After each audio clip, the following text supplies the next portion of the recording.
it starts with that, to whether or not they're doing stuff in their community, but it's always the stuff that the left-wing professors want them to do or teachers want them to do. I mean, if a student said, for example, that they wanted to join the military, whether or not you think that's a good argument, it's never offered as an alternative for people. So it's very interesting to see what is done, but I see the environmental movement as the big starting point for it. Right, and we've seen that with Al Gore's An Inconvenient Truth. I know that I saw that probably in high school at least 3 times with no scientific evidence on the other side, or even scientific evidence whatsoever, because Al Gore's not a scientist. Right. How do you think that conservatives or libertarians can kind of get the other side, not necessarily their message, but just the counter argument to the progressive message that's presented in our schools? It starts a lot with reading. I mean, I used to be on the political left when I was an undergrad, and a lot of it was because of the indoctrination that you're talking about, so it's kind of become a pet issue with me.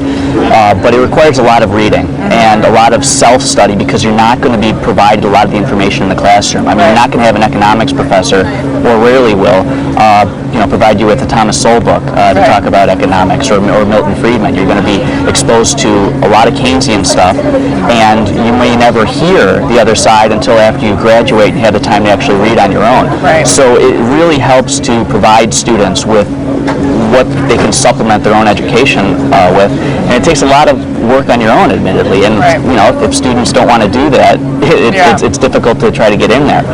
But it takes step by steps to train students to work on their own. Let's talk about the economic side of education just for a minute.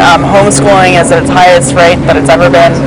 They just came out with a study showing that Catholic schools spend less money per student, and they excel much higher than our public schools do, even though we spend more money per student than anyone in the world.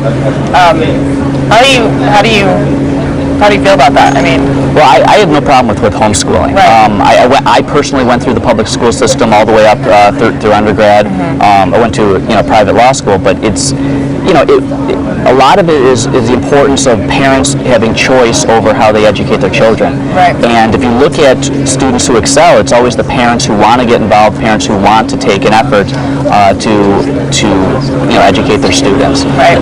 If parents have decided that the public school system is inadequate and not going to provide the educational benefits that's going to be worth it for the tax dollars, then they have every right to homeschool their kids. My personal view for me, when I have kids, is that I probably won't homeschool my kids, but if other people find it that that's the best interest of their children, go ahead and go do it. Do you think it would be eventually appropriate to allow parents who are homeschooling their children to be able to forego the property taxes they pay to send to public schools when they're homeschooling their own children, or sending them to a private school? I mean, I think that would be appropriate if they're not utilizing the public school system. I'm sure it's going to be a difficult sell. I mean, whenever you're talking about education, it's very easy to demagogue that issue. Right. I mean, when you talk about that you don't want to have the federal government, the Department of Education, basically having a top-down control over the entire country, and you want to have more local control, people say you're against education. Right. You hate the children. You hate the children. You don't want to educate children. Right. And so when you deal with education, you have to show people